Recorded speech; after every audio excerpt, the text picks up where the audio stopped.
আমরা অষ্টগ্রামের হাওরে অনেকগুলো জমিন আগে এই পোকায় নষ্ট করে দিছে প্রথমত, আর এখন বর্তমানে বাড়ি বৃষ্টি হওয়ার কারণে তুলে যাচ্ছে, রাস্তাঘাট ভেঙে গেছে, যার জন্য আমরা কাটতেও পারতেছি না, আনতেও পারতেছি না।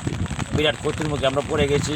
কিন্তু সরকার একটু সহানুভূতি করে আমাদের সাহায্য করে আমরা একটু হেল্প পাই, আমরা এই ধানগুলো বাড়িতে নিতে পারবো। কিন্তু যদি সরকার কোনো সাহায্য না করে আমরা একবারে মাঠে মরে যাব। পানি খুব বেশি, এগুলা রাস্তাঘাট ভাঙার কারণে পানি সরতেছে না। আর যদি একটু কাজের মেরামত করা হইতো, পানিটা সরানোর ব্যবস্থা দ্রুত গতিতে করা হইতো, তা আমরা বাঁচতাম। নাহলে বাঁচার মতো কোনো পথ নেই। আমরা বউ বাচ্চা নিয়ে বড় বিপদে পড়ছি, কারণ কেউ চলার মতো পথ নেই। বন্টন লইতে পারতেছি না, দান টানও লইতে পারতেছি না, সব কিছু একবারে ধ্বংস হয়ে গেছে। আমরা সরকার যদি কিছু সাহায্য করে আমরা হেল্প পাই, তা আমরা কিছু বাঁচতাম মনে করে। মানে আমরা এই রাস্তাটা যে ঠিক না হয়ে যায়, আমরা বেসা হয়ে যাবো। হাজার গুরু বাসন হয়ে যেতে পারে না, মানে ধান তুললে আসতে পারে না। মানে এমন একটা বেসা হতো আমরা পড়ছি বলার বাইরে। সারা দেশের আওয়ারের দানা এই রাস্তার যায়। রাস্তার মধ্যে 3টা ভাঙ্গা আছে, 3টা ভাঙ্গা গুরুত্বপূর্ণ ভাঙ্গা। মানে এই ভাঙ্গাটা দিয়ে আমরা চলাফেরা করতে পারতেছি। ফসল বাড়ানোর জমি পানি তৈরি আছে, পানি আধু পানি কোমর পানি পানি আছে, জমি তো আর কাটতে পারতেছি না। আর কাটতে আনলো এই রাস্তা লেগে বাড়িতে আনতে পারতেছি না। এমন একটা অবস্থা আমরা করছি। আমাদের এই রাস্তাটা 3টা-4টা ভাঙ্গা আছে। এই ভাঙ্গাগুলি একটা ভাঙ্গা বড় সমস্যা, 2টা ভাঙ্গা বড় সমস্যা। এই ভাঙ্গাটি যদি না ভাঙা দেয় 3000-3500 একর জমির কোনো ফসল আসবে না। যাও পানির তলে আছে, যাও মানুষ কাটতে কাটতে কোনো মতে আনতে পারলো না। তারপরও আর এই ভাঙ্গার কারণে আনতে পারবো না, কারণ ভাঙ্গার কারণে আনতে পারবো না। কোনো মতে কাটলে বড় আর আনার মতো আর ক্যাপাসিটি নাই যে ভাঙ্গাগুলি পার করে আনবো। নৌকো নাই, তরও নাই, আট্যও নাই, পূজাতেও নাই, কোনো মতেই আনতে পারবো না, গাড়ি দিয়েও আনতে পারবো না। আমাদের জমিন আপনার এই যে 1 একর জমিনে 29 ধান করছিলাম। 29 ধান তো আপনার একবারই শেষ। অনেক একর জমিন আমরা তো ক্ষেত করছি, এগুলো আপনার এই খরচ পাতে গিয়ে প্রায় 60-65 হাজার টাকার মতন খরচ হয়েছে। এখন আমরা তো এগুলা আর আনলেও কিছু করতে পারতাম না। ক্ষেত কাটাইতে লাগে তো 8-10 হাজার টাকা আনা খরচ হয়। অনেক ক্ষেতে আনা না আনা তো সমানই। এখন আমরা যে কী করবো, সরকার যদি আমরা কিছু বরাদ্দ না দেয় তা আমরা চলবো কি করে? যে ভুট্টাও করছি, এগুলো আপনার এই বছর মার গেছে। এবছর ভুট্টাও মার গেছে, ধানও মার গেছে, কারণ আমরা চলার মতন কোনো প্রসেস নাই। যদি সরকার যদি আমরা কিছু একটা অনুদান দেয়, তে আমরা আশা করি আগামী বছরে আমরা কি ফসল করতে সক্ষম হইব। বাইরে আমার আসলে আমরা খুব কষ্টের মাঝে আছি, যা মনে করুন কোয়ার মতো না। এই যা আওয়ারের ধান 3 ভাঙ্গা, এই রাস্তাটা মনে করুন আমরা সারা আওয়ারের ধান চাল যা এই আমার ধান মনে করেন আজকাল 9 দিন যাবৎ কাটাতেছি, ধানের মাঝে গিয়ে যাইতেছে। এরকম আমার তো শত শত গৃহস্থ খুব হাহাকার করতেছে, যা খাওয়ার মতো না। মাননীয় প্রধানমন্ত্রী দ্বারা আমরা আবেদন করতেছি, বা আমাদের নেতা ফজলুর রহমান ওনার কাছে আবেদন করতেছি, বিশেষ করে যে আমাদের এই রাস্তাটা আল্লাহর রাস্তায় যাতে আমরা এই রাস্তাটা একটা মেরামত করে দিই। এছাড়া মনে করি আমরা কিছু চাওয়া পাওয়ার নাই। আমরা তো একটা আওয়ারের ধান, এটি আমরা বছরের একটা ফসল। এরপরে মনে করেন আমাদের সভাপতি আছে সাহেদ আহমেদ সাহেব, ওনার কাছে আমরা বিনীত অনুরোধ করতেছি, কারণ আমরা সাধারণ মানুষ করলে আমরা রাস্তাঘাট হইতে পারি। ওনারা যদি একটা কিছু তাহলে আমরা একটা অনুদান আইব, আমরা একটা মনে করেন রাস্তাঘাট একটা পুল পাবো কিনার পাবো। এই যে সারা আবার মনে করেন বাসতেছে এইভাবে, সবাই কান্দাকাটি অবস্থা আছে। অন্য তো মনে করুন শুরু, আরও তো অনেক কিছু রয়েই গেছে। তা আমরা আর কিছু করার নাই। আল্লাহর রাস্তে সবাই দেশবাসী যারা আছে রাস্তাটার উপর একটা নজর রাখবেন। যদি মনে করেন কিছুদিন আগে রাস্তাটা করছে, করা না করা এক সমান হয়েছে। হাওরের মধ্যে জমিগুলি এখন তো আমরা দুষ পরে পানি তোল হয়ে গেছে, বৃষ্টি আমরা সম্পূর্ণ নষ্ট হয়ে গেছে, রাস্তাঘাট ভাঙ্গা খাল বিল হয়ে গেছে, আপনার ধান আনার কোনো সম্ভব না। পানিতে আমরা কোমর পানি আছে, আমাদের জমিগুলো একবারে পানি তোলে হয়ে গেছে, ডুবে গেছে। সম্মানিত অষ্টগ্রাম উপজেলাবাসী, আমি সৈয়দ সাইদ আহমদ, অষ্টগ্রাম উপজেলা বিএনপির সভাপতি।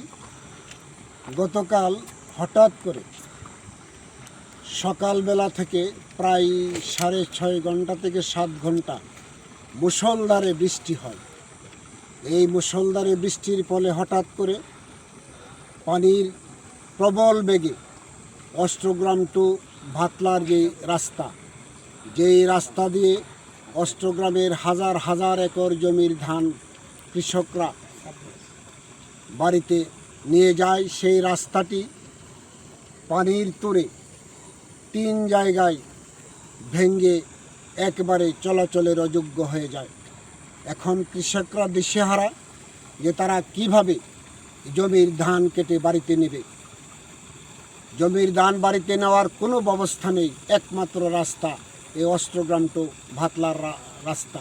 কাজেই আমি প্রশাসনের কাছে নিবেদন করব, ইতিমধ্যেই আমাদের নবনির্বাচিত সংসদ সদস্য অষ্টগ্রাম ইটনামিটামনের একমাত্র নেতা অ্যাডভোকেট ফজলুর রহমান ফজলু ভাই যখন খবর পেলেন প্রবল পানির তোরে রাস্তা ভেঙে গেছে, তখনই আমাকে তিনি নির্দেশ করলেন এই রাস্তায় আসার জন্য, পরিদর্শন করার জন্য এবং প্রয়োজনীয় ব্যবস্থা গ্রহণের জন্য। তখনই আমি আজ ছুটে এসেছি। আমরা আসছিলাম আমাদের প্রধানমন্ত্রী তারেক রহমান সাহেব কৃষকের পরিবর্তনের জন্য ওনাদের কী অবস্থা আছে, ধানগুলো সঠিকভাবে নিচ্ছে কিনা, নিতে পারতেছি কিনা, কোনো প্রতিবন্ধকতা আছে কিনা এটা দেখার জন্য।